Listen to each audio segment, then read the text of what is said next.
Kannur പിണറായിയിൽ CPM പ്രവർത്തകന്റെ കൈപ്പത്തി അറ്റുപോയ സ്ഫോടനം പടക്കം പൊട്ടിയതാണ് എന്ന് പോലീസ്.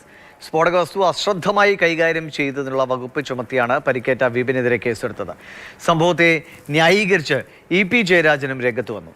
വോട്ടെണ്ണൽ ദിനത്തിലുണ്ടായ പാറാട് സംഘർഷത്തിൽ 5 CPM പ്രവർത്തകർ കൂടി അറസ്റ്റിലായിട്ടുണ്ട്. ഇന്നലെ ഉച്ചതിരിഞ്ഞ് 2 മണിക്കാണ് മുഖ്യമന്ത്രിയുടെ സ്വന്തം നാടായ പിണറായി വെണ്ടുട്ടായി കനാൽക്കരയിൽ സ്ഫോടനത്തിൽ CPM പ്രവർത്തകന് പരിക്കേൽക്കുന്നത്.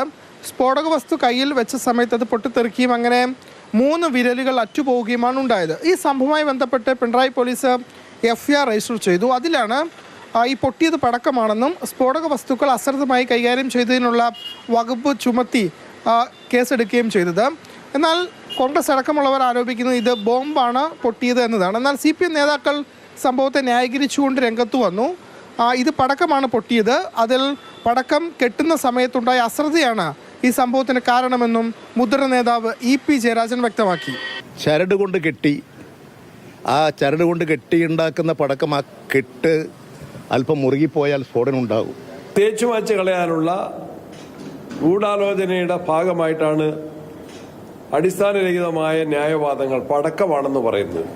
തെരഞ്ഞെടുപ്പിന്റെ വോട്ടെണ്ണൽ ദിനം കണ്ണൂർ കേന്ദ്രീകരിച്ച് വലിയ സംഘർഷമാണ് അരങ്ങേറിയത്. അതിൽ പാറാട് UDF പ്രവർത്തകർ വീട്ടിലേക്ക് വടിവാളുമായി എത്തി അക്രമം നടത്തിയ CPM പ്രവർത്തകരിൽ കൂടുതൽ പേരുടെ അറസ്റ്റ് ഇപ്പോൾ രേഖപ്പെടുത്തിയിട്ടുണ്ട്. 5 CPM പ്രവർത്തകരുടെ അറസ്റ്റാണ് രേഖപ്പെടുത്തിയത്. അതിൽ ആ വടിവാളുമായി എത്തുന്ന ശരത്ത് എന്ന CPM പ്രവർത്തകൻ അടക്കമുള്ളവർ മൈസൂരുവിലായിരുന്നു ഒളിവിൽ കഴിഞ്ഞത്. അവിടെ എത്തി പോലീസ് അവരുടെ അറസ്റ്റ് രേഖപ്പെടുത്തുകയും ചെയ്തു. ഒപ്പം തന്നെ സംഘർഷവുമായി ബന്ധപ്പെട്ട് 4 FIRകൾ രജിസ്റ്റർ ചെയ്തിട്ടുണ്ട്. അതിൽ മുസ്ലിം ലീഗ് പ്രവർത്തകരുടെ അടക്കം അറസ്റ്റ് ഇപ്പോൾ രേഖപ്പെടുത്തി. അങ്ങനെ പാറാടിലെ സംഘർഷത്തിൽ മാത്രം 12 പേരാണ് ഇതിനോടകം അറസ്റ്റിലായിട്ടുള്ളത്.